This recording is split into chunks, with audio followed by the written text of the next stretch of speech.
Social media پر کچھ چاہنے والوں نے میری حمایت میں جو ہے وہ بڑے بڑے دلائل پیش کر دیے، یہ کر دیے، وہ کر دیے. تو بھائی میں یہاں جائز ناجائز کی تو بات کرنا ہی نہیں بیٹھا، نہ مجھے اس میں الجھنا ہے.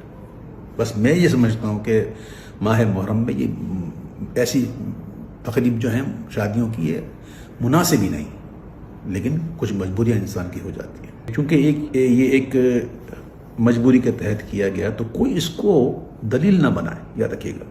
اور اس کو دلیل بنا کر کے جناب ہم بھی کریں گے، نہ، یہ کوئی روایت بنانے کی چیز تھوڑی ہے. اللہ نہ کرے آپ کے ساتھ کوئی ایسا مسئلہ ہو، کوئی مجبوری ہو بھائی. یہ تو میں نے کہتا ہوں یہ بالکل مناسب ہی نہیں ہے ان دنوں میں. تو آپ کبھی بھی اس کی پیروی مت کیجیے گا. اور حضور امام مالک کا ہم ہونا چاہیے، لیکن ایسا کہ ویسے سوگ نہ ہو. سوگ ہمارے یہاں جائز نہیں ہے. دل آزاری ہو جن کی، میں ان سے ایک بار پھر معذرت طلب کرتا ہوں.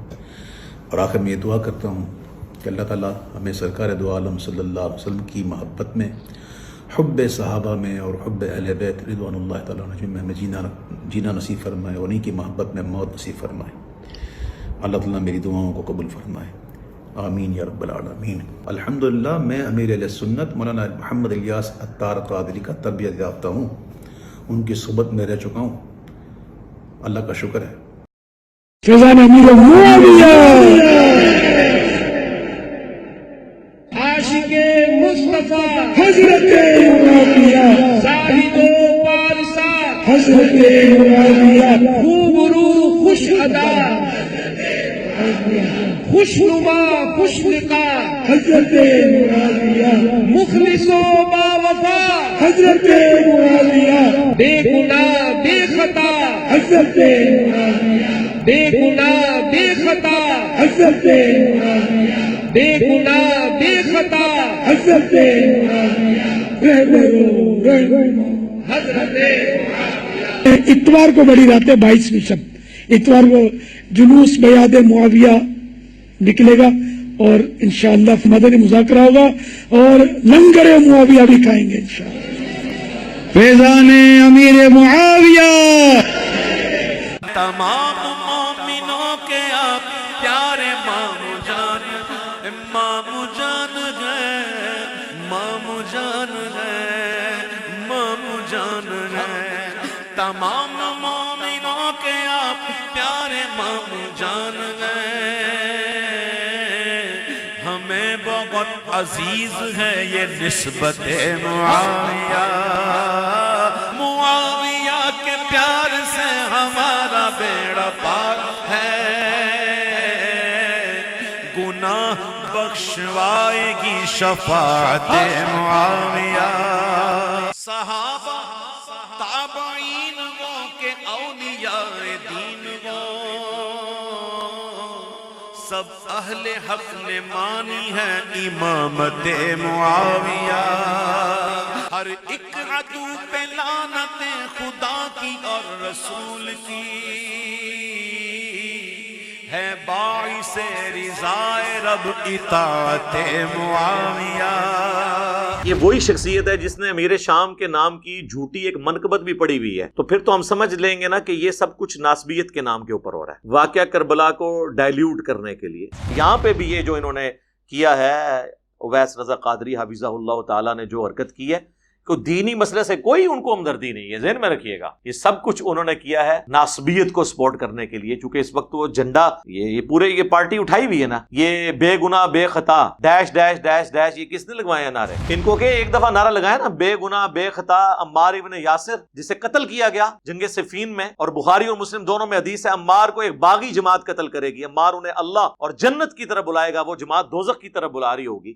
یہ حدیث بھی ساتھ بیان کریں. انہوں نے 10 محرم کے اوپر امیر معاویہ کانفرنس کی. وہ ایک جلالی ہے پیچھے کھڑا ہوا ان کے ناصبی. ان سے یہ پوچھیں کہ آپ 10 محرم کے دن امیر معاویہ کانفرنس کر رہے ہیں، عمار ابن یاسر کے نام کی کانفرنس کیوں نہیں ہوتی ہے؟ کروڑوں معاویہ ہونا ایک عمار کے برابر نہیں ہے جو اس کی قربانی ہے دین کے لیے. تو عمار ابن یاسر کی شہادت کا دن کیوں نہیں منایا جاتا؟ اس لیے کہ لوگ پوچھیں گے کہ کس رضی اللہ عنہ نے کس رضی اللہ عنہ کے کہنے پہ اس رضی اللہ عنہ کو شہید کیا. پھر وہ شیعہ ٹھیک کہتے ہیں نا کہ جی آپ نے صحابہ کے نام کے اوپر ڈھونگ رچایا ہوا ہے، آپ اپنے مرضی کے صحابہ کو مانتے. ہم ان کے بارے میں تو کہتے ہیں نا جی وہ مرضی کے صحابہ کو، سلمان فارسی کو پروموٹ کرتے ہیں، مقداد کو کرتے ہیں، ابو ذر غفاری کو کرتے ہیں، عمار بن یاسر کو کرتے ہیں، تو ادھر بھی تو مرضی کے لوگ لیے ہوئے ہیں، اور مرضی کے بھی وہ لوگ لیے ہوئے ہیں جو اپنے سے بہت بڑے جو اصحاب ہیں ان کے قاتلین ہیں۔ اگر حضور علیہ السلام رؤوف الرحیم، مومنین پر شفقت کے باوجود، قاتل حمزہ کا اسلام قبول کرنے کے باوجود اسے دیکھنا نہیں چاہتے، تو حسین کے قاتلین، حسن کو زہر دینے والے، علی کی زندگی مشکل بنانے والے، وہ تو اس سے بڑے لیول کے مجرم ہیں، کیونکہ انسان اپنے چچا سے اتنی محبت نہیں کرتا جو اپنی اولاد سے کرتا ہے۔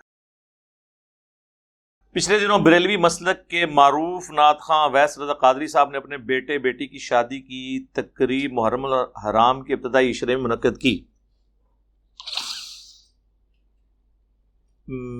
جس پر بریلوی مسلک کے مشہور معروف مفتی حنیف قریشی صاحب نے انہیں زبردست تنقید کا نشانہ بنایا، اور انہوں نے کہا کہ جس طرح جوتے پہن کر نماز پڑھنے کی اجازت تو ہے، لیکن یہ عمل ہمارے ہاں اچھا نہیں سمجھا جاتا۔ یعنی اس کے اوپر موقف چاہ رہے ہیں یہ، اس کے اوپر دیکھیں جی، ایک ہے شرعی مسئلہ، شرعی مسئلہ تو کوئی نہیں چینج کر سکتا، نہ یہ شیعہ کا موقف ہے نہ اہل سنت کا کہ محرم کے اندر شادی کرنا کوئی گناہ کا کام ہے، یہ تو ٹاپک ڈسکس ہی نہیں ہو رہا۔ اصل ایشو یہ ہے کہ یہ کرنے والا کس انٹینشن کے ساتھ کر رہا ہے، اور اس انٹینشن کا اظہار بھی وقتاً فوقتاً اس کی زبان سے، اس کے کرتوتوں سے ہوتا رہے۔ یہ وہی شخصیت ہے جس نے امیر شام کے نام کی جھوٹی ایک منقبت بھی پڑی ہوئی ہے، تو پھر تو ہم سمجھ لیں گے نا کہ یہ سب کچھ ناسبیت کے نام کے اوپر ہو رہا ہے، واقعہ کربلا کو ڈائلیوٹ کرنے کے لیے۔ ان سے پہلے بھی بہت لوگ آئے، اس طرح کرنے سے کچھ ہوتا نہیں ہے۔ اگر یہ کہتے ہیں نا جی ہم اس لیے کہہ رہے ہیں کہ لوگ اسے معیوب سمجھتے ہیں، تو میں انہیں پھر ایک الزامی جواب پھکی کے طور پہ کہتا ہوں کہ اویس رضا قادری صاحب حافظہ اللہ تعالی، ہم دعائے خیر کرتے ہیں ان کے لیے، میں ان کا بڑا معتقد، یعنی نعت خوانی کا شوق انہی کی وجہ سے مجھے ہوا۔ پہلی دفعہ میں نے انہیں لائیو سنا تھا داتا دربار کے اوپر 1996 میں لاہور کے اندر نا، اس وقت تو داڑھی بھی کالی تھی۔ پھر ایک دفعہ جیلم بھی آئے، یہ میرا خیال ہے 2004-05 کی بات ہوگی، تو ہم نے ان کی دعوت بھی کی اپنے گھر میں، لنچ وغیرہ ہم نے اکٹھا کیا۔ ان کے قریبی دوست تھے، وہ میرے والد صاحب کے دوست تھے، تو ان کے کہنے پہ پھر وہ ہمارے گھر بھی آ گئے۔ تو یہ اعلیٰ حضرت امام احمد رضا بریلوی صاحب کو بڑا کوٹ کرتے ہیں، ان کا کلام ایسا پڑھتے ہیں جیسا کہ پڑھنے کا حق ہے۔ باقی لوگ تو خالی پڑھتے ہیں، ان کو اس کا فہم بھی ہے کہ یہ اتنی مشکل جو شاعری ہوئی ہے، اس میں جو استعارے استعمال ہوئے ہیں وہ سارا ایکسپلین بھی کرتے ہیں۔ تو اعلیٰ حضرت ہی نے فتاوی رضویہ کے اندر یہ فتویٰ لکھا ہے ننگے سر نماز کے بارے میں، فقہا کا قول نقل کیا ہے، اسے انڈورس کیا ہے کہ ننگے سر نماز پڑھنا درست ہے، اور اگر کسی مرد کو ننگے سر نماز پڑھنے میں خشوع خضوع ملتا ہو تو وہ ننگے سر ہی نماز پڑھے۔ ٹھیک ہے جی، یہ ہے کتابی بریلویت جو ان کی اپنی کتابوں میں ہے، اور کتاب بھی کس کی، فتویٰ کس کا، احمد بریلوی کا۔ لیکن پریکٹیکلی بریلویت کیا ہے؟ آپ کسی بریلوی سے پوچھے، وہ کہے گا ننگے سر نماز ہی نہیں ہوتی۔ یہی ہے نا، پٹی پڑھا دی ہے نا۔ پریکٹیکلی ان کو یہ انہوں نے دیا ہوا ہے۔ جوڈیشری کی ان کی لینگویج اور ہوتی ہے، عوام کی لینگویج اور ہوتی ہے۔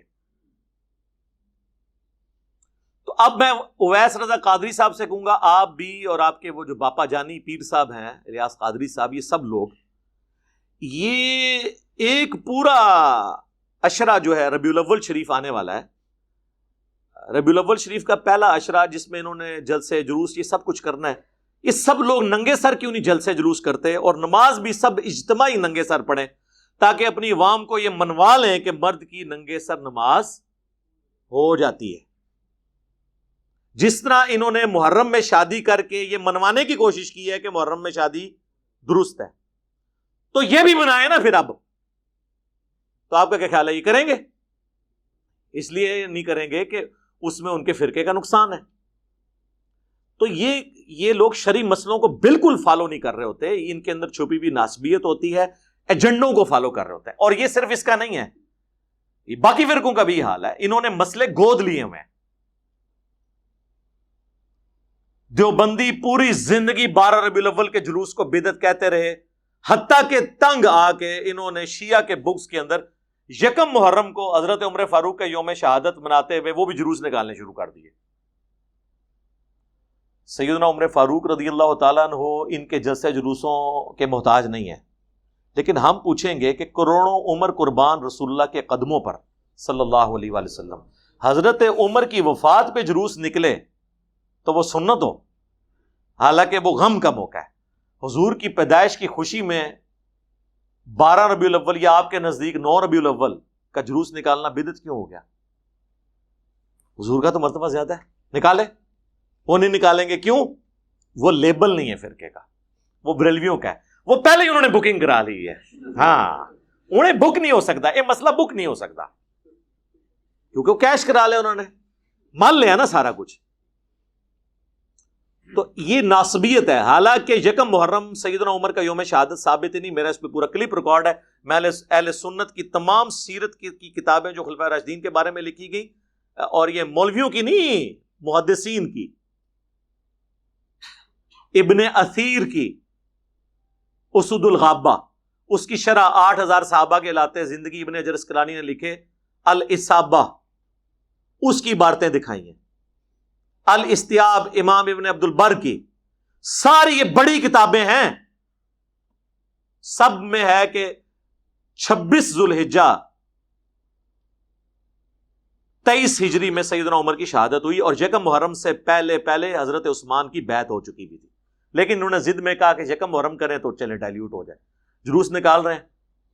تو یہ مقصد حضرت عمر کی محبت نہیں بلکہ شیعہ کے ساتھ ٹسل ہے۔ یہاں پہ بھی یہ جو انہوں نے کیا ہے، اویس رضا قادری حفظہ اللہ تعالیٰ نے جو حرکت کی ہے، کہ دینی مسئلے سے کوئی ان کو ہمدردی نہیں ہے، ذہن میں رکھیے گا، یہ سب کچھ انہوں نے کیا ہے ناسبیت کو سپورٹ کرنے کے لیے، چونکہ اس وقت وہ جھنڈا یہ پورے یہ پارٹی اٹھائی ہوئی ہے نا، یہ بے گناہ بے خطا ڈیش ڈیش ڈیش ڈیش، یہ کس نے لگوائے ہیں نعرے؟ ان کو کہ ایک دفعہ نعرہ لگایا نا، بے گناہ بے خطا عمار ابن یاسر، جسے قتل کیا گیا جنگ صفین میں، اور بخاری اور مسلم دونوں میں حدیث ہے، عمار کو ایک باغی جماعت قتل کرے گی، عمار انہیں اللہ اور جنت کی طرف بلائے گا، وہ جماعت دوزخ کی طرف بلا رہی ہوگی۔ یہ حدیث بھی ساتھ بیان کریں، اور مسند احمد کی حدیث بھی بیان کریں کہ ابو الغادیہ جو کہ صلح حدیبیہ کا صحابی تھا، اصحاب شجرہ میں سے تھا، اس نے عمار کو قتل کیا، اور وہ روتا تھا کیونکہ مسند احمد میں حدیث ہے کہ عمار کا قاتل اور مال لوٹنے والا جہنم کی آگ میں ہے۔ ابن حجر اسقلانی نے کہا کہ اسے وہ فضیلت کام آ جائے گی جو مسلم میں ہے کہ جن لوگوں نے درخت کے نیچے میری بیعت کی انہیں آگ نہیں چھوئے گی۔ تو شیخ البانی جو محدث اعظم تھے سعودیہ کے، انہوں نے کہا کہ نہیں، جب حکم خاص آ جائے پھر عام فضیلت اٹھ جاتی ہے، چونکہ یہ خاص بات آ گئی کہ عمار کا قاتل اور مال لوٹنے والا جہنم میں ہے، اب وہ چاہے بدری ہو چاہے صلح حدیبیہ کا ہو، حضور نے جب اسپیسیفکلی فرما دیا، عام فضیلت اس سے اٹھ گئی۔ اور یہ سب کو پتہ ہے، یہ بریلویوں دیوبندیوں کے ساتھ اہل حدیث نہیں جھگڑتے، جب ان کو کہتے ہیں وَإِذَا قُرِئَ الْقُرْآنُ فَاسْتَمِعُوا لَهُ، تو وہ کہتے ہیں نہیں، جب یہ خاص آ گیا نا، لا صلاۃ لمن لم یقرأ بفاتحۃ الکتاب، تو اب وہ حکم عام اٹھ جائے گا۔ فاتحہ جو ہے نا، اس کے علاوہ کی قرات سننی چاہیے، فاتحہ تو آپ نے دب کے رکھنی ہے، کرتے ہیں نا وہاں، اپنے سارے مسئلے انہوں بتانے، پھر شہادتیں منا رہے ہوتے ہیں۔ ہم کہتے ہیں کہ یہ انہوں نے 10 محرم کے اوپر امیر معاویہ کانفرنس کی، وہ ایک جلالی ہے پیچھے کھڑا ہوا ان کے ناسبی، ان سے یہ پوچھیں کہ آپ 10 محرم کے دن امیر معاویہ کانفرنس کر رہے ہیں، عمار ابن یاسر کے نام کی کانفرنس کیوں نہیں ہوتی ہے؟ کروڑوں معاویہ ہونا ایک عمار کے برابر نہیں ہے جو اس کی قربانیاں ہیں دین کے لیے، جس کے ماں باپ اسلام کے پہلے شہداء ہیں، سیدہ سمیہ اور سیدنا یاسر۔ اور حاکم کے اندر حدیث ہے، نبی علیہ السلام نے فرمایا عمار سر کے بالوں سے پاؤں کے ناخنوں تک ایمان سے پر ہے۔ اور صحیح بخاری میں حدیث ہے کہ اللہ نے عمار کی زبان کو شیطان سے محفوظ کر دیا ہے، اس کی زبان پہ حق جاری ہوتا ہے۔ حق سن لیں، پھر صحیح بخاری میں ہے کہ انہوں نے کوفے کے ممبر پہ خطبہ دیا، لوگو اللہ نے تمہیں آزمایا ہے، ایک طرف دنیا اور آخرت میں تمہارے نبی کی بیوی عائشہ ہیں، آخرت میں بھی بیوی ہیں، مرتبہ کم نہیں ہوا، لیکن اللہ تمہیں آزمائے گا کہ تم عائشہ کی اطاعت کرتے ہو یا اللہ کی اطاعت، کیونکہ حضرت علی کی اطاعت اللہ کی اطاعت ہے۔ یا ایھا الذین آمنوا اطیعوا اللہ واطیعوا الرسول واولی الامر منکم۔ تو سیدنا عمار ابن یاسر نے سیدہ عائشہ کی جنگ کرنے کو اللہ کے خلاف جنگ قرار دیا، دوسری طرف ان کی عزت بھی کی کہ دنیا اور آخرت میں وہ تمہارے نبی کی بیوی ہے. یہ زبان سے ان کے حق جاری ہوا نا. تو عمار ابن یاسر کی شہادت کا دن کیوں نہیں منایا جاتا؟ اس لیے کہ لوگ پوچھیں گے کہ کس رضی اللہ عنہ نے کس رضی اللہ عنہ کے کہنے پہ اس رضی اللہ عنہ کو شہید کیا.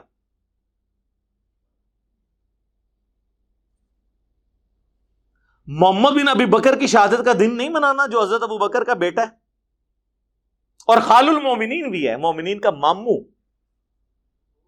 جی مومنین کا ماموں حضرت عائشہ کا بھائی ہے. اگر حضرت ام حبیبہ کے بھائی حضرت معاویہ رضی اللہ تعالیٰ عنہ مومنین کے ماموں ہیں تو حضرت عائشہ کا بھائی مومنین کا ماموں نہیں ہے؟ اس کو کس نے قتل کروایا؟ اس کی لاش کو گدھے کے کھال کے اندر ڈال کے آگ کس نے لگوائی؟ صحیح مسلم میں پوری تفصیلات موجود ہیں. ان کا یوم شہادت نہیں منانا آپ لوگوں نے. پھر وہ شیعہ ٹھیک کہتے ہیں نا کہ جی آپ نے صحابہ کے نام کے اوپر ڈھونگ رچایا ہوا ہے، آپ اپنے مرضی کے صحابہ کو مانتے ہو. ہم ان کے بارے میں تو کہتے ہیں نا جی وہ مرضی کے صحابہ کو، سلمان فارسی کو پروموٹ کرتے ہیں، مقداد کو کرتے ہیں، ابو ذر غفاری کو کرتے ہیں، عمار بن یاسر کو کرتے ہیں. تو ادھر بھی تو مرضی کے لوگ لیے ہوئے ہیں، اور مرضی کے بھی وہ لوگ لیے ہوئے ہیں جو اپنے سے بہت بڑے جو اصحاب ہیں ان کے قاتلین ہیں. چلیں حضرت ابو بکر عمر عثمان تو یہ تو امت میں بڑے ہیں نا، ان کی تو بات ہی نہیں ہم کرتے. ان کی شان میں تو میں نے نہج البلاغہ شیعہ کی کتاب سے مولا علی کے خطبات پیش کیے تھے. لیکن جو بعد کے لوگ ہیں ان کے آپ دن منائیں، اور ان سے بڑوں کے دن اس لیے نہ منائیں کہ جن کے آپ دن منا رہے ہیں وہ قاتلین ہیں ان کے، تو اس کا مطلب ہے آپ نے امت کو دھوکہ دیا ہے. تو لہٰذا یہ جو محرم کے اندر جو کچھ انہوں نے کیا ہے اس کا کوئی تعلق دین کے ساتھ نہیں ہے، انہوں نے کسی اور ایجنڈے کے تحت کیا ہے. اللہ ان کو عقل دے. اور میں ان کے لیے وہ ایک حدیث بیان کروں گا کہ نبی الاسلام تو اس معاملے میں اتنی احتیاط کرتے تھے کہ بخاری اور مسلم دونوں میں حدیث ہے، اے عائشہ اگر تیری قوم نئی نئی جہالیت سے نہ پھری ہوتی تو میں حتیم کو توڑ کے کعبے کے اندر داخل کر دیتا اور خانہ کعبے کے دروازے کو توڑ کے نیچا کر دیتا تاکہ عام لوگ بھی اس میں داخل ہو سکیں. لیکن آپ نے اس چیز کی پرواہ کی کہ لوگ کہیں گے کہ اس نے کعبہ توڑوا دیا، حالانکہ پیغمبر تھے. ٹھیک ہے، تو نبی الاسلام ان معاملات کو دیکھ کے چلتے تھے. دیکھیں امت کے دل دکھے میں کسی کا باپ مر جائے نا عید کے دن، پوری زندگی اس کے لیے وہ عید کا دن خوشی کے طور پہ نہیں آتا. شرعی خوشی تو ضرور ہوگی لیکن دل کا غم کوئی ختم نہیں کر سکتا. ہم کہتے ہیں کہ سوگ حسین ختم ہو گیا 3 دن کے بعد، کہتے ہیں 3 دن سے زیادہ سوگ نہیں، بالکل. لیکن سر غم حسین تو ختم نہیں ہوا نا. غم حسین تو نبی صلی اللہ علیہ وآلہ وسلم نہیں بھلا سکے. صحیح بخاری میں حدیث ہے، واشی پیش ہوا فتح مکہ کے موقع پر، حضرت بلال حبشی اسے پکڑ کے تسلی دے کے لے آئے کہ چلو میں تمہیں جو ہے نا وہ جان بخشی کروا دیتا ہوں. ظاہر چند لوگ جن کی تکہ بوٹی ہونی تھی ان میں وہ بھی تھا، کیونکہ حضور علیہ السلام کے سب سے چہیتا صحابی حضرت حمزہ ابن عبد المطلب جو حضور کے دو شریک بھائی بھی تھے، چچا بھی تھے، اور آپ کے بچپن کے بیسٹ فرینڈ اور آپ کی طرف سے آرمی چیف بھی تھے غزوہ بدر اور احد میں، جس میں کہتا ہوں کہ میری یہ وہ جو ڈاکٹر طاہر القادری صاحب کہتے ہیں میرا وجدان کہتا ہے، تو میرا وجدان کہتا ہے کہ اگر حضور کی وفات کے وقت حضرت حمزہ زندہ ہوتے تو خلیفہ اول بھی وہی بنتے، کیونکہ حضور کی زندگی میں جب تک وہ زندہ رہے کوئی صحابی اس پوسٹ پہ نہیں آیا جس پہ حضرت حمزہ تھے. اہل البیت میں سے تھے، ہاشمی تھے. اور المستدرک للحاکم میں حدیث ہے کہ سید الشہداء حمزہ ابن عبد المطلب، اور وہ شخص بھی سید الشہداء ہے جو جابر حکمران کے سامنے کلمہ حق بلند کرے حتیٰ کہ وہ قتل کر دیا جائے. یعنی سیدنا حسین ابن علی بھی سید الشہداء ہیں. امام نسائی کو بھی ہم سید الشہداء سمجھتے ہیں، انہوں نے بھی حق بلند کیا، جو بھی اپنے زمانے میں لوگ رہے ہیں. تو حمزہ ابن عبد المطلب کا قاتل واشی، صحیح بخاری کے الفاظ ہیں، حضور کے سامنے جب پیش کیا گیا فتح مکہ کے موقع پر، حضور نے بلا کے پوچھا واشی یا رسول اللہ قاتل حمزہ یا رسول اللہ، واشی تیرا اسلام تو قبول ہے لیکن تو کیا ایسا کر سکتا ہے کہ مجھے اپنی شکل نہ دکھا. پھر پوری زندگی حضور کے سامنے نہیں آئے اور اس بات پہ وہ کڑتے تھے حتیٰ کہ اللہ نے پھر ان سے بہت بڑا کام کروایا، مسلمہ کذاب کو انہوں نے قتل کیا، اسی بخاری کی حدیث میں آتا ہے۔ اس کے بعد وہ کہتے تھے کہ میں اللہ سے امید کرتا ہوں کہ میں نے اسلام کے سب سے بہترین آدمی کو قتل کیا تھا، حمزہ ابن عبد المطلب، اور اسلام کے بدترین دشمن کو بھی میں نے قتل کیا، مسلمہ کذاب، جس نے جھوٹا دعوی نبوت کیا تھا جنگ یمامہ میں۔ یعنی وہ سمجھتے تھے کہ اس کی وجہ سے اللہ تعالیٰ مجھے بیلنس کر دے گا، لیکن نبی علیہ السلام کے سامنے وہ پوری زندگی نہیں آئے۔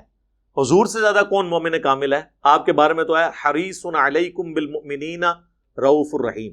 اگر حضور علیہ السلام رؤوف الرحیم، مومنین پر شفقت کے باوجود، قاتل حمزہ کا اسلام قبول کرنے کے باوجود اسے دیکھنا نہیں چاہتے، تو حسین کے قاتلین، حسن کو زہر دینے والے، علی کی زندگی مشکل بنانے والے، وہ تو اس سے بڑے لیول کے مجرم ہیں، کیونکہ انسان اپنے چچا سے اتنی محبت نہیں کرتا جو اپنی اولاد سے کرتا ہے۔ حسن و حسین تو حضور کی اولاد تھے۔ صحیح بخاری میں عبداللہ ابن عمر کو ایک عراقی آ کے پوچھتا ہے کہ بتائیں احرام کی حالت میں اگر کوئی مچھر یا مکھی مار دے تو کیا اس کا کوئی کفارہ ہے؟ کیونکہ جانور کا شکار کرنا قرآن میں منع کیا گیا ہے۔ تو آپ نے کہا یہ بندہ کون ہے، اسے بلاؤ۔ تو بتایا کہ یہ اہل عراق میں سے۔ انہوں نے کہا عراقیوں، تم نے تو اللہ کے نبی کے نواسے کو قتل کر دیا اور مجھ سے مکھی اور مچھر کا مسئلہ پوچھ رہے ہو، حالانکہ میں نے حضور سے خود سنا تھا کہ حسن اور حسین دنیا میں میرے دو پھول ہیں۔ یہ صحیح بخاری کی حدیث ہے۔ جامعہ ترمذی میں حدیث ہے، حسن و حسین جنتی نوجوانوں کے سردار ہیں اور سیدہ فاطمہ جنتی عورتوں کی سردار ہیں۔ المستدرک للحاکم میں، سنن ابن ماجہ میں حدیث موجود ہے، حسن و حسین جنتی نوجوانوں کے سردار ہیں اور ان کے باپ علی ابن ابی طالب ان سے بھی افضل ہیں۔ تو جب اتنا بڑا واقعہ کربلا ہوا ہو تو غم حسین تو ختم نہیں ہو سکتا۔ غم حسین تو حضور کی زندگی میں بھی تھا۔ مسند احمد میں حدیث ہے، مشکات کے اندر بھی موجود ہے، کہ ابن عباس کہتے ہیں ایک دوپہر کو میں نے نبی علیہ السلام کو خواب میں دیکھا۔ آپ کی حالت پرانگدہ تھی، بال بکھرے ہوئے، ہاتھ میں خون کی ایک شیشی۔ میں نے کہا یا رسول اللہ میرے ماں باپ آپ پہ قربان ہو، آپ کی کیا حالت ہے؟ آپ فرمایا صبح سے حسین اور اس کے ساتھیوں کا خون جمع کر رہا ہوں۔ یہ ایک تمثیل تھی جو آپ کو دکھائی گئی تھی، یہ نہیں کہ آپ فزیکلی وہاں موجود تھے۔ آپ میں سے کئی لوگ ہیں وہ کہتے ہیں ہم نے علی بھائی کو خواب میں دیکھا تھا، علی بھائی کو پتہ ہی نہیں ہوتا۔ وہ اللہ دکھاتا ہے نا، وہ ایک تمثیل ہوتی ہے۔ یہ تمثیل تھی، یہ نہیں تھا کہ حضور کربلا میں موجود تھے، ایسا کوئی عقیدہ نہیں ہے۔ تو وہ کہتے ہیں میں گھبرا کے اٹھا، میں نے وہ دن اور تاریخ یاد رکھی، اور بعد میں خبر جب آئی، ظاہر انٹرنیٹ کا دور تو نہیں تھا، اسی دن 10 محرم 61 ہجری میں حسین ابن علی کو شہید کیا گیا تھا۔ تو غم حسین تو ابھی تک جاری ہے سر، حضور کی وفات کو 50 سال ہو چکے ہیں اور غم حسین جاری ہے۔ 50 سال کے بعد اللہ نے تمثیل دکھائی نا، تو 3 دن کے بعد تو سوگ ختم ہو گیا تھا، غم حسین جاری حضور کی زندگی میں۔ غم حسین تو حسین کی تکلیف سے پہلے بھی شروع ہو گیا۔ مسند احمد میں حدیث ہے، مولا علی کہتے ہیں میں حضور کے سامنے ایک دفعہ حاضر ہوا تو میں نے دیکھا کہ حسین ابن علی کو آپ نے گود میں اٹھایا اور مبارک آنکھوں سے آنسو روائے۔ میں نے کہا یا رسول اللہ میرے ماں باپ آپ پہ قربان، آپ کو کس نے غمگین کر دیا؟ کہا کہ ابھی ابھی جبرائیل علیہ السلام آئے تھے اور انہوں نے مجھے بتایا کہ آپ کے اس بچے کو جس سے آپ اتنی محبت کر رہے ہیں فرات کے کنارے پیاسا شہید کر دیا جائے گا۔ تو میری خواہش پہ انہوں نے کربلا کی سرخ مٹی بھی ہاتھ یوں مار کے، ظاہر ہے وہ ایک فرشتے کا ہاتھ تھا، لا کے مجھے دکھائی کہ یہ وہ مٹی ہے۔ اور یہ حدیث مولا علی نے بیان کی جب آپ جنگ نہروان یا صفین کے لیے گزر رہے تھے، تو نینوا مقام کے اوپر آپ نے کہا اصبر یا ابا عبداللہ، اے ابو عبداللہ۔ یہ ابو عبداللہ کو نیت تھی حضرت حسین ابن علی کی، صبر کرنا، صبر کرنا اے ابو عبداللہ، صبر کرنا۔ تو وہ ساتھی کہتے ہیں میں حیرانگی میں مبتلا ہو گیا کہ مولا علی کس سے باتیں کر رہے ہیں۔ تو انہوں نے کہا کہ مجھے حضور نے یہ بات بتائی تھی جب حضور کی گود میں حسین تھا کہ یہاں پہ میرا حسین شہید کیا جائے گا، تو میں یعنی اپنے حسین کو کہہ رہا ہوں کہ جب تیرے پہ یہ وقت آئے تو صبر کرنا۔ اور یہ منوس مارے کہتے ہیں ڈاکوؤں نے مار چھڑیا ہے، ہاں ڈاکہ تھوڑے ایمان تے پیا ہوا ہے تو ڈاکو ہی نظر آنے نے نا. ہم یہ پوچھتے ہیں کہ کیا حسین ابن علی کو حضور کا نواسا ہونے کی وجہ سے جنتی نوجوانوں کی سرداری ملی ہے؟ اس اسلام میں ہوتے ہوئے جو اسلام تقوی کی بنیاد پہ فیصلہ کرتا ہے ان اکرمکم عند اللہ اتقاکم، کیا آپ یہ ایکسپیکٹ کر سکتے ہیں وہ اسلام جو رشتہ داری کو دوسرے نمبر پہ رکھتا ہے تقوی کو پہلے نمبر پر؟ کیونکہ مسلم کی حدیث ہے جسے اس کے عمل نے پیچھے چھوڑ دیا اس کا نسب اسے آگے لے کے نہیں جا سکتا. تو ہم یہ پوچھتے ہیں کہ حسین ابن علی نے حضور کی زندگی میں کون سی جنگ لڑی ہے؟ نہ بدر لڑی، نہ احد لڑی، نہ خندق، نہ تبوک پہ. اس وقت تو آپ حضور کی وفات کے وقت آپ کی عمر تو بمشکل 5.5-6 سال تھی. تو حضرت حسین نے کون سے ایسا کارنامہ کیا ہے جس کی وجہ سے ان کے نسب نے بھی انہیں فائدہ پہنچایا، اتنا بڑا انہوں نے عمل کیا ہے؟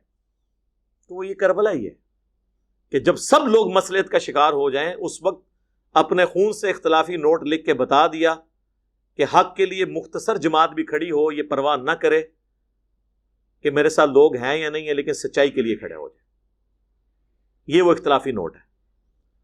تو امت کے دل دکھے ہوئے ہیں. ہم یہ کہتے ہیں کہ یہ اویس رضا قادری صاحب اپنے کسی بیٹے یا پوتے کا نام یزید رکھیں نا، اور کہنے نہیں میں یزید ابن معاویہ کی نسبت سے نہیں رکھ رہا، لوگ اس نام سے اتنی نفرت کرتے ہیں تو میں نے سوچا یزید نام کے تو کتنے صحابہ ہیں. یزید بن ابی سفیان جنگ یرموک میں چند بڑے کمانڈرز میں سے تھے حضرت ابو عبیدہ کے ساتھ، حضرت معاویہ کے بھائی، وہ صحابی ہیں. تو چونکہ یزید نام سے لوگ بہت نفرت رکھتے ہیں لہذا میں اپنے بچوں کے نام یزید رکھوں گا، لیکن وہ یزید ابن معاویہ والا نہیں، یزید بن ابی سفیان والا رکھنا نا. اور اپنی کنیت رکھ ابو یزید، یزید دا ابا، یزید دا پیو. ہوں تے با یزید بستامی دا بھی نام جڑا نا لیندے نے حضرت بستامی. انہوں پتہ تھلوں کو بول نہ پوے کہ یار یہ کیڑا بستامی. کہندے جی بازید بستامی جو تھے وہ قبر پہ جا کے بیعت ہوئے تھے حضرت امام جعفر کے. امام جعفر کے ماننے والے آج اپنی کنیت ابو یزید نہیں رکھ رہے تھے. جڑا ڈائریکٹ مرید ہے انہیں اپنی کنیت رکھی ہے ابو یزید. واہ واہ کیا بات ہے، کہانیوں بناؤ جڑی پگڑی نہ جائے. تو یہ شرعی گرفت کی میں نے بات نہیں کی ہے، لیکن چونکہ یہ سب کچھ ان کی اپنی ڈاکٹرن میں بھی غلط ہے اور اخلاقی اقدار کے اعتبار سے بھی میں نے اسے بریف کر دیا. باقی تو اس پہ بہت دیر بولا جا سکتا ہے. آج تو میرے 2829 محرم ہو گئی ہے. علی بھائی آپ نے کافی مرتبہ کہا کہ اہل بیت سے بغض رکھنے والے کے ساتھ نرمی کا رویہ رکھنا بھی بغض اہل بیت ہے، تو پھر آپ بنو امیہ کے لوگوں کے اہل بیت پر سب و شتم بھی بیان کرتے ہیں، انہیں رضی اللہ عنہ بھی کہتے ہیں. میرے بھائی اس پہ میں کافی دفعہ بول چکا ہوں. وہ رضی اللہ عنہ انہیں نہیں کہہ رہے ہوتے، صحابیت کی نسبت کی وجہ سے کہہ رہے ہوتے ہیں. اور دوسری بات، میں کسی کو رضی اللہ عنہ کہہ دوں اس نے رضی اللہ عنہ کوئی نہیں بننا، اور جسے رضی اللہ عنہ اللہ نے بنا دیا ہے میرے نہ کہنے سے اس کا ٹائٹل چھیننا کوئی نہیں. ٹھیک ہے. باقی میری ایک ویڈیو آپ دیکھ لیں، حضرت معاویہ رضی اللہ تعالیٰ عنہ سے متعلق 15 اہل سنت کے ائمہ کی رائے، جو میں مولا علی سے شروع ہوں بلکہ نبی الاسلام سے، مولا علی، عمار بن یاسر، صحابہ، تابعین، تبع تابعین، محدثین، وہ میں نے سارا کچھ بیان کیا. اللہم انی اسألک بانک انت اللہ لا الہ الا انت الاحد الصمد الذی لم یلد ولم یولد ولم یکن له کفوا احد وإلہکم الہ واحد لا الہ الا هو الرحمن الرحیم الف لام میم اللہ لا الہ الا هو الحی القیوم اللہم صلی علی محمد وعلی آل محمد اللہم اغفر لحینا ومیتنا وشاہدنا وغائبنا وصغیرنا وکبیرنا وذکرنا وانثانا اللہم من احییتہ منا فاحیہ علی الاسلام ومن توفیتہ منا فتوفہ علی الایمان ربنا آتنا فی الدنیا حسنہ وفی الآخرۃ حسنۃ وقنا عذاب النار ربنا آتنا من لدنک رحمہ وہیئ لنا من امرنا رشدا. اے اللہ حاضرین کے دلوں میں جو جو نیک اور جائز دعائیں ہیں اپنی بارگاہ میں قبول منظور فرما. حاضرین کے گھروں میں جو پریشانیاں ہیں، بیماریاں ہیں، اے اللہ رزق کی بے برکتی ہے تو اے اللہ اسے دور فرما. حاضرین کے جو چھوٹے بڑے رشتہ دار فوت ہو چکے، اے اللہ ان کی مغفرت فرما. اور جتنے بھی مسلمان ہیں اے اللہ دنیا میں، ان سب کے حق میں یہ دعائیں قبول و منظور فرما۔ اے اللہ ہماری، ہمارے ماں باپ کی، پوری امت کی مغفرت فرما، ہمارے بیوی بچوں کی مغفرت فرما۔ اے اللہ ہماری، ہمارے ماں باپ کی، ہمارے بیوی بچوں کی، پوری امت کی تمام دینی، دنیاوی، جسمانی، روحانی، ظاہری، باطنی پریشانیاں، تکلیف، مصیبتیں، دکھ، بیماریاں، دشواریاں دور فرما۔ جن جن بھلائیوں کا سوال تیرے محبوب علیہ السلام نے تجھ سے کیا ان کے حق میں قبول و منظور فرما۔ جن جن چیزوں کے شر سے تیرے محبوب صلی اللہ علیہ وآلہ وسلم نے تیری پناہ طلب کی ان کو ان چیزوں کے شر سے اپنی پناہ عطا فرما۔ ہمارے ملک پاکستان کی خیر فرما، پورے عالم اسلام کی خیر فرما۔ دنیا میں مسلمان جہاں کہیں بھی مظلومیت کا شکار ہیں اللہ، چائنا میں، کشمیر میں، افغانستان کے اندر، فلسطین کے اندر، عراق کے اندر، شام میں، اے اللہ غیب سے ان کی عزت، آبرو، جان و مال کی حفاظت فرما۔ اے اللہ جو کچھ مانگا وہ بھی عطا کر دے، جو نہ مانگ سکے ہمارے حق میں بہتر ہے تو ہمیں بن مانگے یہ عطا فرما دے۔ سبحان ربک رب العزت عما یصفون وسلام علی المرسلین والحمد للہ رب العالمین، وصلی اللہ علی النبی الکریم وعلی آلہ وصحبہ اجمعین الی یوم الدین۔